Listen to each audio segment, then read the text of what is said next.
Hello everyone and welcome to this edition of the StudsUp podcast. I am Garfield. I'm joined as always by Simon Says, and in this podcast we're going to be reviewing the round of the midweek Premier League action. By the way, if you ever want to get in contact with us, just go to our Facebook page, just type in StudsUp, we come straight up. You can also visit our website studsup-football.com, or you can download us now on iTunes, which is really cool for us. It's just StudsUp Podcast. You can stream us wherever you like. Simon Says, the midweek round of the Premier League. We just finished doing our podcast about the weekend round. We've already seen a whole nother round of action. It's very confusing, but what a great round. I'm doing it a bit of a dance. No one can see it. That's the shame of radio. But I'm doing a dance because I trounced you. I have to say, in that particular scenario, that is not the shame of radio. No one needed to see you dance. That's probably true.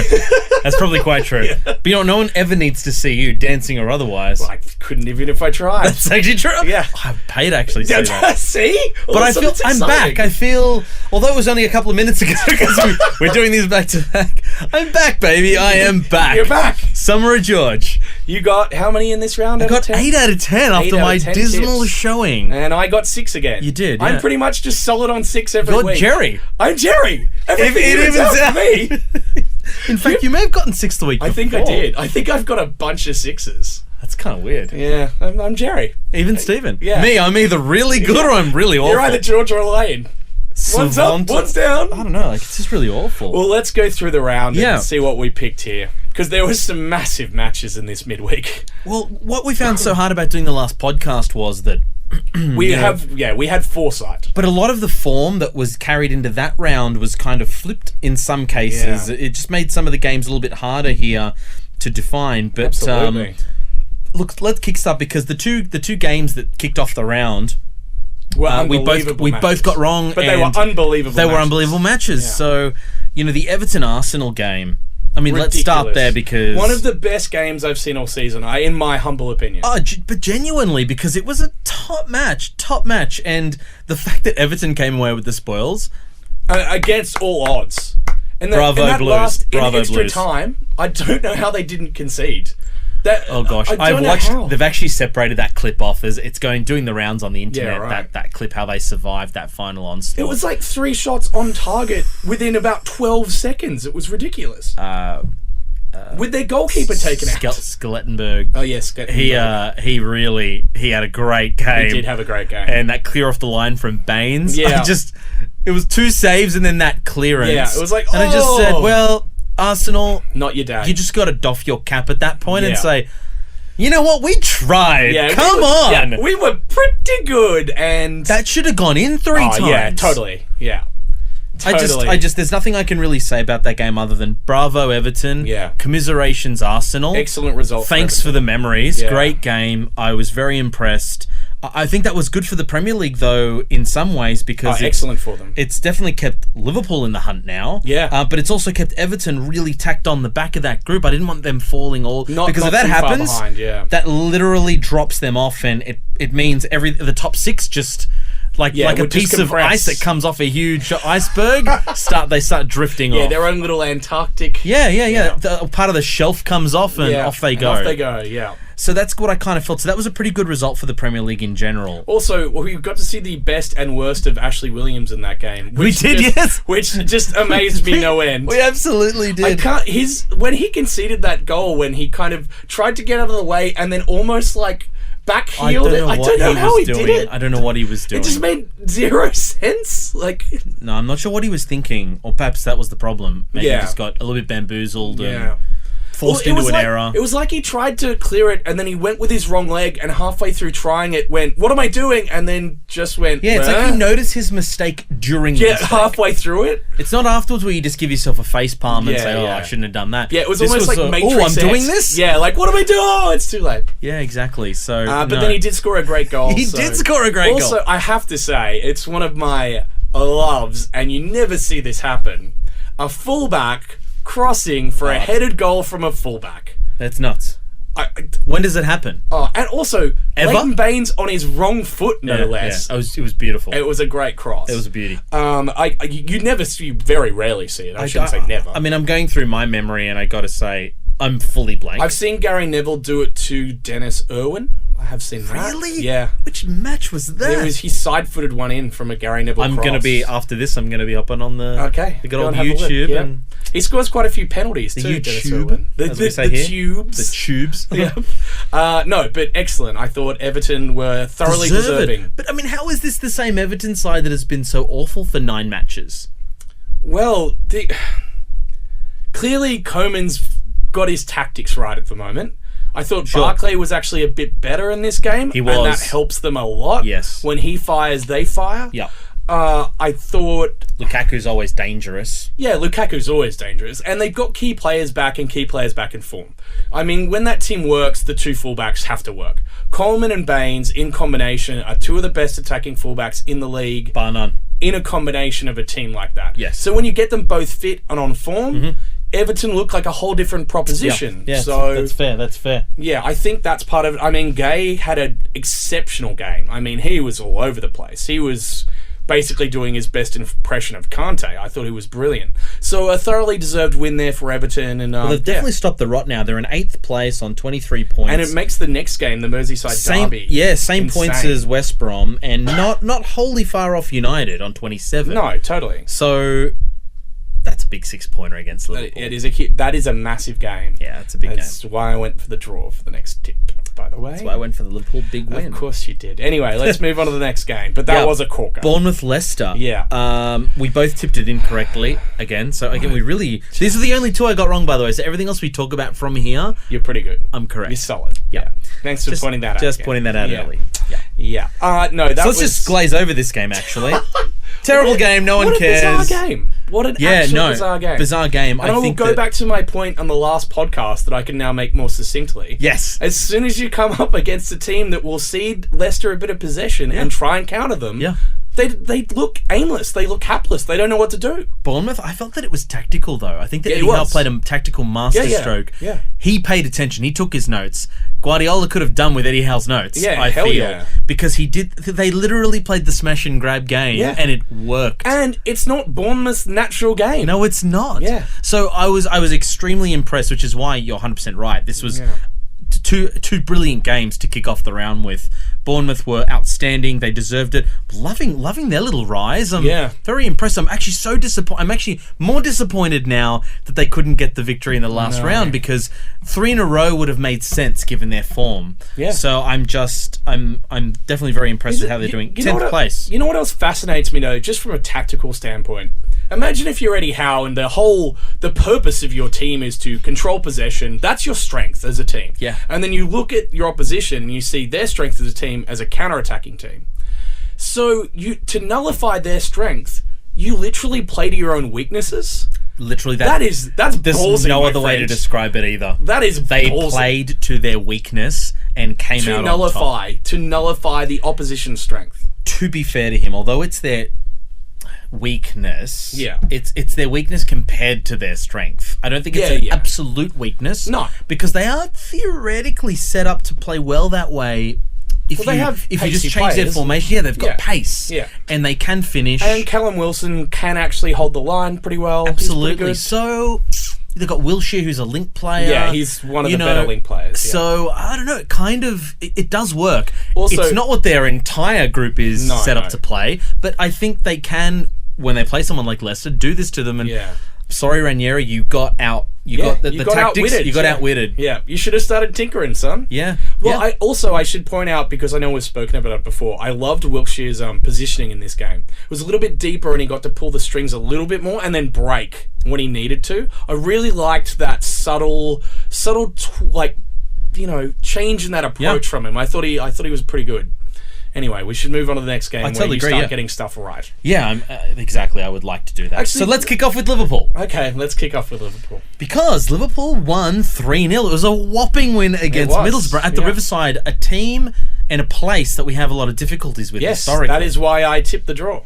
Yeah, and you tipped wrong. I did tip wrong. Yep. I tipped optimistically. Yeah, optimistic, you devil. You red devil, you. I'd pass for a 3-0, 3-0, which put us up into second place in the Premier League. Very good. A long way away from United. In fact, I can't remember the last time we were this far ahead of United. It's been a while. It has been a while. It's been quite a while. Yeah. I'm not impressed. 7 points ahead. That's a hell of a lot of points. That's quite a lot of points, a hell of a lot actually. Of points, yeah. Yeah, so, no, look, Liverpool deserved that victory. It could have been more. It could have, yeah. Great goals. Everybody played was well. Just on fire. Oh, Lallana. I mean, whoa, he's critical. Yeah. He made a bigger impact than Coutinho. Yeah. That was a huge call I made. I think he is a more key player than Coutinho. I just can't get over the fact that he also, P.S., I don't know if how much you paid attention to the match, but he also saved a potential goal threat by tracking all the way back. Yeah. And this was in the lead up to his own goal. Yeah. So he was all over the park. I think in the games that he's been back, he's already done more kilometres than everyone else in the Premier League. Klopp has transformed him. I remember in his days in Southampton where he might run around a lot, but he would constantly be subbed after 60, 70 minutes because he'd be blowing gas. Yeah. Klopp has transformed him into an actual engine. Because he's fit as a fiddle. Yeah, he is an engine. He doesn't stop. He comes off and you look at him and you think, could you just do that again? Yeah. Have you played at all? It's nuts. That whole team looks fit.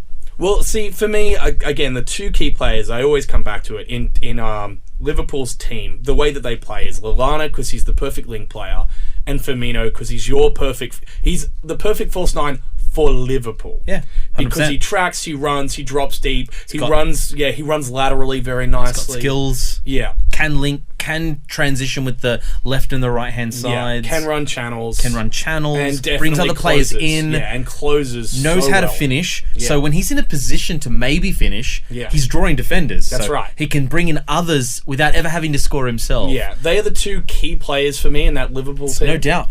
And I think, when a Lallana fires, you're going to be very, very hard to beat. Big time. I've been disappointed, I got to say, overall with Wijnaldum. Hasn't showed the form that we saw at Newcastle, and it's not just from a goals perspective because you can't always score goals, especially in a side that has so many goals in them coming from that front group. You can't just get in their way. Yeah.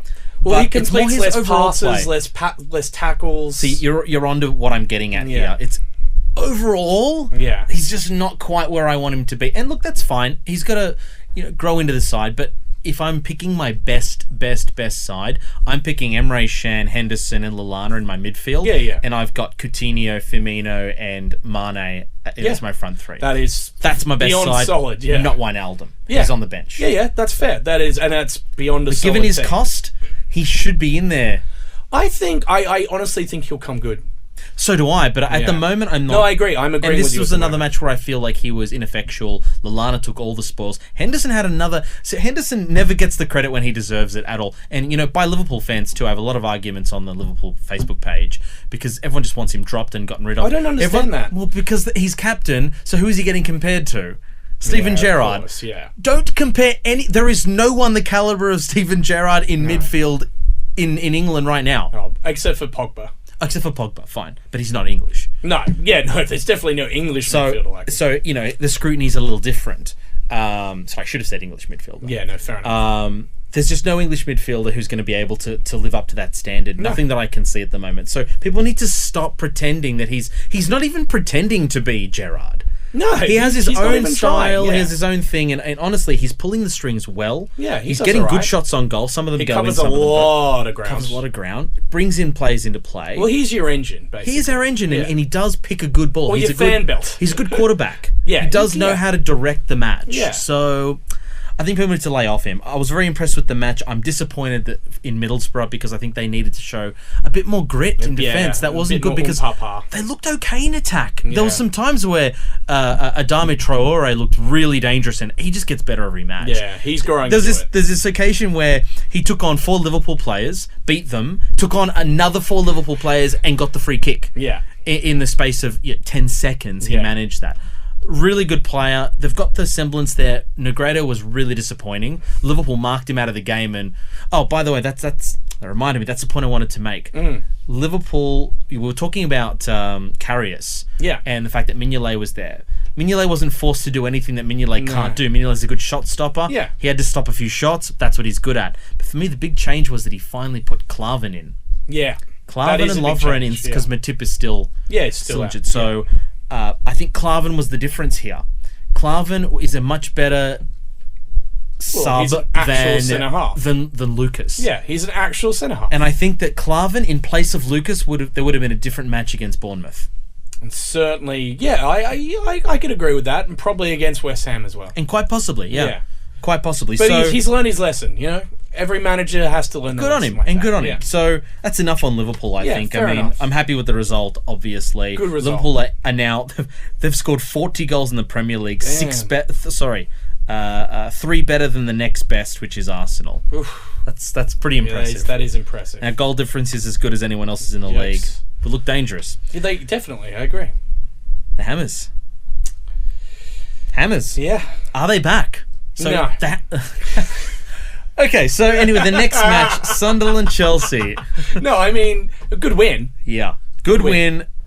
It was against a Burnley side who aren't good away, but Burnley played a pretty okay match. I gotta say, I you know what I did like? They snuffed out some of their attacks pretty well, smartly. But I did like against Burnley that they played Carroll.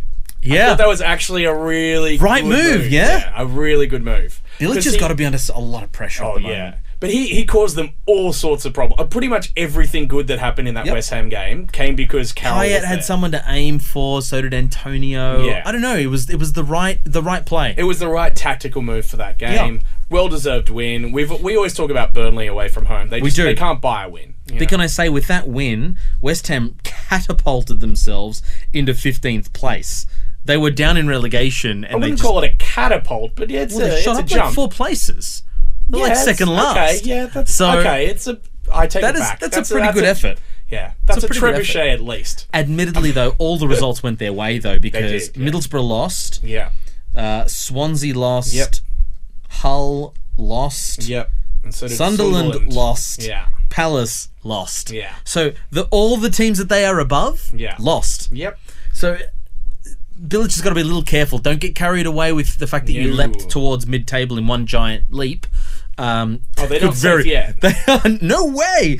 They've got 15. They got 16 points. Hull, who are in 19th, are in 12th. Yeah. They got 12. They've got 12 points. So.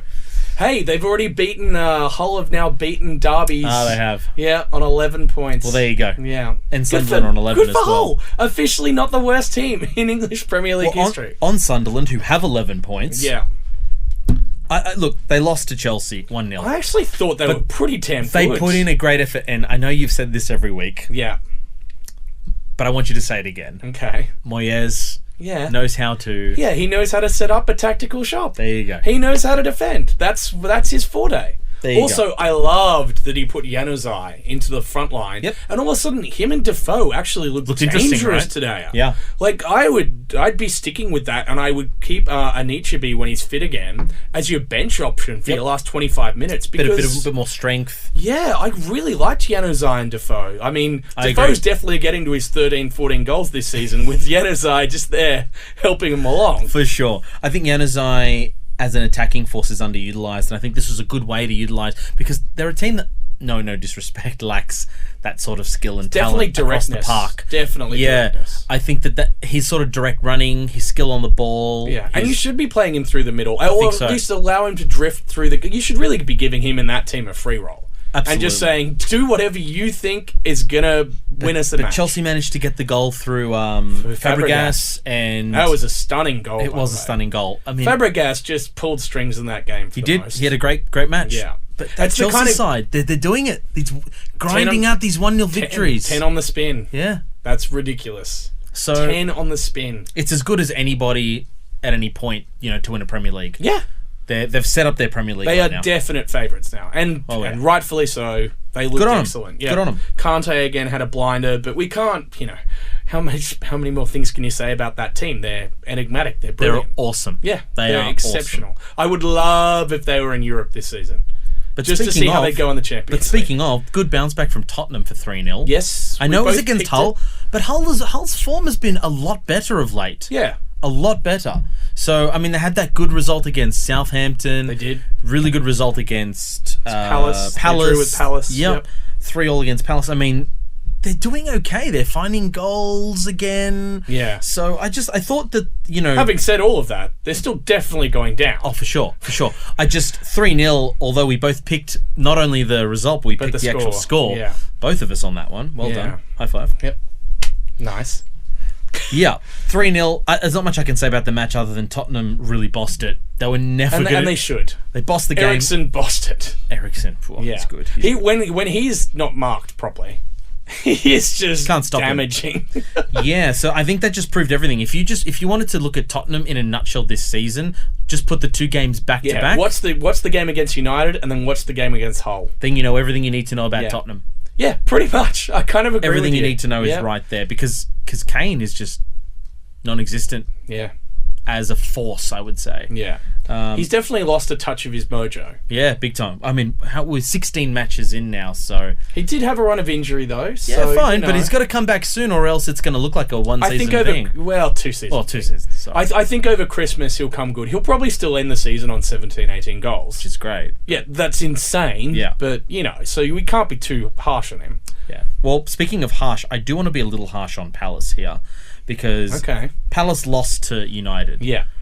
They should have drawn that game. For all intents and purposes, they should have drawn that game. Wow, okay. They got it far enough. They were deep enough into the match where I think that they should have just shut up shop if they needed to do whatever was necessary. Yeah. Because a draw against United would have been a huge result for massive. them. At Selhurst Park. You can kickstart a season. You can really give your faithful something to walk home and be happy about. You would have also destroyed United season completely. Yeah, well, that would have also made me very happy. But forget United. Even if that was Liverpool or if that was Arsenal or that's how City you get your season off. This is how you kickstart a season, and I think you shouldn't let it go when it's that close. Yeah. You got your goal. It was a good goal from them. It was a good goal. They're at 1-1. When they changed their side a little bit at half time, they brought on Joe Ledley and actually changed their format. They tweaked it. They didn't change their formation. They tweaked it just ever so slightly. And they came back into that game out of nowhere. I mean, in that first half, you thought they were going to get blown away. Oh, please. This game is over. Could be 6-0. You never know. Yeah, anything. But credit to Pardew. He brought them back into the game. He got them a goal back, and then the players couldn't see it out for it. So I'm really disappointed. I'm really disappointed in Crystal Palace. You'd think that the players would sense that blood was in the water. You've got a United side not at their very best. No. This is a side that you can hit. Yeah. You can maybe get some points off them. This is not the United of yesteryear. That is the slowest Manchester United team you made this point to me, actually. Oh my goodness. You're right. They were like a steam train trying to get away from the station. It was really bad. But I mean, you look at the team that was picked. Daley Blind, not known for his pace. No. Excellent technical player. No pace. Yep. Michael Carrick. Excellent technician. Yep. And in his position, you don't need pace. But no pace, nevertheless. No pace. Yep. Then a front three, possibly the slowest front three I've ever seen in the Premier League, of Wayne Rooney, and not 18-year-old Wayne Rooney. No. Old man Rooney. Hobbled Rooney that's closer to Garfield than he is Wayne Rooney. Yeah, crippled old Rooney, we will call him. Yeah. Juan Mata, wonderful technician. Yep. Couldn't run to save his life. No way. And Ibra, exceptional player, one of the greatest on the planet. Not known for his blistering pace. Probably the fastest of the front three, though. Yeah, I know. And that is not right. He showed a decent turn of pace comparatively. Right. And he's about 86. Yeah, he is. He's so stupid. He's packed in his shin guards. He's probably got his walking frame packed in there somewhere. But honestly, one of the slowest teams I've ever seen any Premier League team, not just United, put out. Their second goal was good, though. It was excellent. They did what they needed to do. Pogba just played him in. Yeah. And it was a really good finish. Oh, and Pogba's turn to slide that ball through. He turned the player inside out, and that was it. And it was disappointing. Play just opened up. Yeah. They should have swallowed him whole there, though. For me, what upset me was that the defenders should have had... should have had him covered. They should have had Ibra. Yeah, they should have had him covered. Because, yes, Pogba might have had to step on his right foot, and who knows? He could have buried it himself. Yeah. Who knows? He had some room. But they should have crowded out Ibra in that position. 1-1 draw they should have held on to. Excellent As finish, it turns, great finish. 2-1. Deserved in the end because the finish was so good. Yeah. I'm annoyed. I thought that was the one that got away for Palace. Now only 6 points off the top four. Yeah. And all of a sudden it's not looking as bad. It's nothing. Oh, it's enough. I mean, even Liverpool need to be looking over their shoulder a little bit there. 7 points. I'd say that if it got to 4. then I'd start to have a bit of hope. Just be slightly... Just a little worried look. Yeah, that stench of death is coming upon them. The devil is coming. Yeah. But that's that game. And City took out Watford in a match we also picked the score of. Yeah. But I got to say, they were not inspiring for their 2-0. No. Mind you. But they got it. They got their 2-0. Mind you, Watford weren't exactly... No, that's the thing, though. 2-0 against a Watford side that... I mean, we've got a few enigmas. Watford are defying gravity sometimes. I mean, they were 7th only, two weeks ago. Now they're in 11th. That's a free fall. That's a bit of a free fall, isn't it? It's because the teams above them have all found their form. I mean, West Brom, Everton, Southampton, Bournemouth. Oh, by the way, all better teams. Yeah, with the possible exception of Bournemouth player for player. So of all of those, I've got to say you're probably right. When I was looking at the clubs that were in that top half, that I was sitting there thinking, oh, that's impressive. Yeah. I thought I was the most impressed by Watford because I felt that they were outperforming themselves. Yeah. Whereas West Brom, they look genuine where they are. They do, yeah. Everton probably should be a bit higher than where they are. Yeah. Bournemouth and Southampton. Southampton definitely should be around there. Yeah. And same with Bournemouth. Stoke should be a bit higher than where they are. Yeah, they're a 9th, 10th place maybe. We'll talk about them in a moment. But yeah, no, Watford's probably found their level, to quote a Garfieldism. Right around that sweet 12th spot. 11th. Yeah, but around there. You're just so happy with anyone that falls around that 12th spot. It's so frustrating. I just think it's nice. I feel like you would get rid of six positions if you could just give each of them 12. Yeah, everyone from 9th to 15th would just all be 12th. Yeah. Yeah. That's what I do. That's totally what I do. And then it'd be 16th, 17th, 18th. Yeah.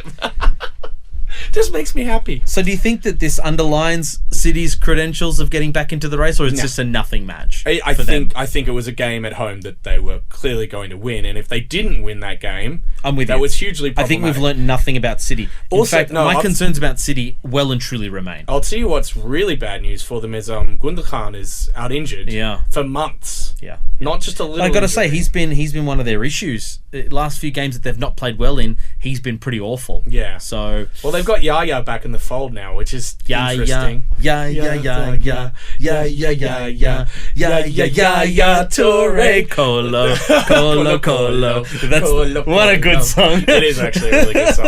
Look that up on the YouTubes, or the tubes as we call it. Yeah, the tubes. Yeah, the Yaya Toure song. I don't know. City have got a lot of problems. That for me papered over the cracks a bit. Yeah, but you know what? They kept them on pace, because think about it. If they slipped up there, they're right back into the Tottenham United territory. Yeah, that's bad. You don't want to be fighting those guys because you can get swallowed. So, I just what is. You know, we always talk about players having to adapt to the Premier League, and we mention it for managers, but Pep has not adapted yet. He's just brought his pepness to the team, and it's not worked as he would have expected. No. Well, he came out and said, I'm not used to losing this many matches. He's actually said it in public, so you know he's frustrated. Yeah, and not just losing matches. For me, it's the method and how he's losing. Yeah. Bournemouth Premier Leagued him. Yeah. Oh, yeah. Did they what? And I think he needs to pay a lot of respect to some of the good management I'll tell you that's who out really there. Premier Leagued him was Leicester. Yeah. Leicester gave them a lesson. Well, that's true. That's true. They got Premier Leagued, big time. I just think that he's now learning. This is, learn from the Bournemouths, what they did to Leicester. Learn from another obvious Premier League result here? We'll talk about them next. Yeah. West Bromwich in the next game. Yeah. Right? Learn from these teams. What Eddie Howe has done with that Bournemouth side, how he thinks like a Premier League manager. He knows how to really adapt, because you need to adapt. This is not... I read on one of the forums that, this is not a league where you've really got to think about 3 clubs and that's about it. Yeah, no, you can't. You have to think about 10 clubs, if maybe anything. 12. Yeah, I know. Because anyone can beat anyone on their day. It's really down to... Once you get down to that final, maybe with the exception of Hull... Sunderland Swansea, in this season and Swansea, or even Swansea. Yeah, they did Chelsea, and that they could very well do another club on their day, given the rights, Sigurdsson miracle. Yeah. He needs to shape up. I think Guardiola's been their problem of late. His lack of adaptation is both admirable and ridiculous. As you know, I'm not a massive fan. I think he's an exceptional manager, but I wouldn't want him anywhere near my club. Don't forget, I feel as though when you look at the managers that are out there, Klopp seems to be learning his lessons faster. Yeah. Because he learnt a lot of lessons in the second half of last season when he came into the Premier League. It was the right time to come in. He basically got a free shot. Season. Yeah. He got a free shot. Yeah. And this season he's shown a lot of that learning curve. And even now, the dropping of Karius, the bringing in of Mignolet to switch it up, the bringing in of Klavan, just things like that have shown the way he's been able to adapt. Yeah. Absolutely. All the good managers, like your Fergusons, like your Wengers. Oh, yeah. Ferguson would adapt to games. Oh. Yeah. United, although they had... I can't ever say that United had a style per se. They had a mentality and an approach. Yeah. Which was never say die. Yeah. There was definitely no philosophy. Yes, but their philosophy was malleable. It was changeable. And I think I don't like that about Pep. And I think if he doesn't change, this is a problem that will continue. Yeah, don't get me wrong. Tactical genius, but very narrow-minded in his acceptable realm of how to play football. Yep. And he looks more dangerous against the top sides than he does against the sides beneath those. He showed Leicester no respect, just played his game and didn't realise that Leicester was going to do what Leicester did. And the fact that Bournemouth came and showed City what they should have done. Yeah. Bournemouth really showed them. Yeah. And that's a poor reflection on Pep. Yeah, they showed them big time. This still, round, that's the kind of game that City have to win, and they won comfortably enough. They did. Without doing a whole bunch, they did. So let's talk a Premier League side that's doing really well. Yeah. West Brom. I loved this game. I absolutely loved this 3-1, game. deserved. The wrong Swansea came out to play. Yeah, and they were 3-0 up. The game was over. It's ironic that their colour is white and black because literally that's what they are. Yeah, they're either really on team. or they're not. Yeah. And West Brom took advantage of a weak, insipid their back Swansea forward's side. dreadful. I mean, Rondon bossed them. Just bossed them. Mind you, great side. Can I say this? I know I brought Chris Brunt up really briefly in the last podcast, but his second cross, he got 2 great assists in that game. His second cross was reminiscent of the best of David Beckham. I'm with you. It was exceptional. Right on the money. No, I'm with you. Even his first touch, just to roll it forward a little bit, just get control of it, and then just whip it. Whipped hard. And I mean, that's hard to defend. Very hard to defend. And that's his strength. And I have to give Pulis all the respect for converting him into left back. I think that's a masterstroke. Masterstroke. He also played really well against Chelsea last weekend as well. So, no, I'm with you. Look, great result for West Brom. That puts them up into 7th place. Which, you know what, this season... Only 4 points off United. Yeah. Which is scary. Very scary. You know what? You should be scared. No, who should be scared is Everton. Because Everton should definitely be scared. West Brom could very well take that position and make it their own. Remember at the start of this season when we talked about Pulis and we were all saying, he's going to get sacked. Like, he's one of the first for the sack because race. He had 6 defenders in his side. Yeah, but he's worked it out. He has worked it out. And he's worked out how to use Matt Phillips, which for him is huge. 100%. He's not that manager, so it's a big move. I can only bow to your... This is the vote of confidence, came My scouting cap was on. But your scouting cap was well and truly on when you picked the Pulis. So I was impressed. Yeah. Moving on to the last game, Stoke Southampton. You got this one. I got this one as well. I got all the ones after the first two. You did, yeah. 0-0 draw. Honestly, I'm a little bit surprised that it was 0-0. I called it 1-1 because I genuinely thought these guys have goals, at least a goal in them each. Yeah. But having said that, I'm also not surprised because when these teams are off, they're both off. And Arnautovic being sent off at the beginning of the bloody match, was it 23rd minute he was ridiculously off? early. Firstly, do you agree with the send-off? I thought it was a little harsh. Yeah, it was a bit harsh. It wasn't a good tackle. It was bad, and it looked a little bit intentional in that he was frustrated. Yeah. Not intent to hurt. I will not say that about him, but it did look like he was frustrated. He wanted to get in there, get stuck in.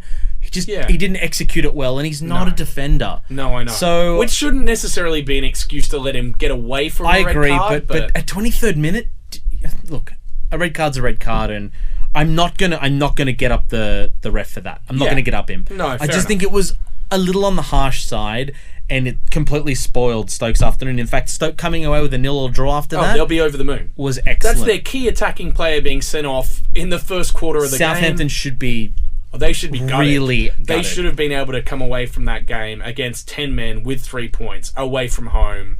But they didn't. Yeah. They couldn't break them down. They're in a little bit of a bit of a quagmire. I mean, they're sitting there now in 9th, and they kind of bump up and down from 9th, back down to 12th, back up to 9th or 10th. Or I just think Southampton... They're probably a team that deserves to finish around 10th this about where they are. Though. Yeah, you're right. You're right, but Stoke should get higher, and Stoke should be 9th, 8th. I've got to say though, in games like this, they showed the complete reverse of what they showed at the beginning of the season. Yeah, a bit of character. They showed character. They showed willingness. They showed some steel and grit, and I think that will do well for them in the season. Yeah, no, I have to agree with you. I think Stoke are a slow burn in progress. I think Hughes is finally starting to grow them into a side. I remember I was watching an interview with Craig Foster from SBS, who said when Tony Pulis was managing them... Aussie legend, by the way, for anyone who's hearing abroad. Yes, absolute Aussie legend, and a very good football analyst, one of the best, in fact, who said when Tony Pulis used to manage Stoke, even if the TV was on in his house and the game was being played, he would refuse to watch it because he found their style so dire. Yeah. And he was pointing out, and he's totally right, Mark Hughes couldn't come in and change all of that overnight, but what he's doing is slowly evolving that team, and there's going to be some bumps along the way. But he's really getting them there, and it's slowly starting to bleed through in that I just squad. think those first few games were really unreflective of who they are going to be, and it happens to every team. Teams go through that, but what you got to notice is testament to them. They're pulling out of it, whereas teams like West Ham are still struggling. Yeah, still in it. Still very much struggling. And that shows the difference between those kind of managers. You know? I mean, Mark Hughes has a lot of Premier League experience at huge clubs too, like Man City, you know. Where he was unceremoniously dumped. Also, you know, they took over when... You know, he was buying players and they were basically a basket case club. Correct. All of a sudden, overnight, they became the richest club in the league. That's right. And he didn't have time to, shape his team. You know, he chose gems like Roque Santa Cruz, which he got no credit for. Yeah. I think you're 100% right. He's got the Premier League experience. Company when Vincent Kompany was no one for about $4 million. I mean, he knows 100%. How to pick a player. He knows how to pick a player. Knows how to put a team together. He does. Can play enterprising football too. Definitely. He's got a good attacking mind. It's got a good overall balanced approach to management. So I'm happy for them. I think that red card should have spoiled the match for them worse than it did. And it didn't. They came away with a point. Good result. Yeah. Well done. Excellent result. Well, there you go. That's our review of this week's mid-round game of the English games, not just one game, of the English Premier League. By the way, if you want to check out last weekend's action, that's the podcast just before this. You can check it out by visiting our Facebook page. Just go to StudsUp. You can punch us in some comments. You can congratulate Simon Says on his excellent tipping round of 8 out of 10, unlike last week when he got 3. I just thought I'd bring that back up. Yeah, thanks for that. Yeah, that's okay. You can also visit our website anytime you want, studsup-football.com, or you can download us on iTunes now, which is very cool. Just type in StudsUp Podcast, you'll find us there. We will see you next week for another review of the round of the English Premier League. By the way, our previews for next round are already up 2 podcasts back.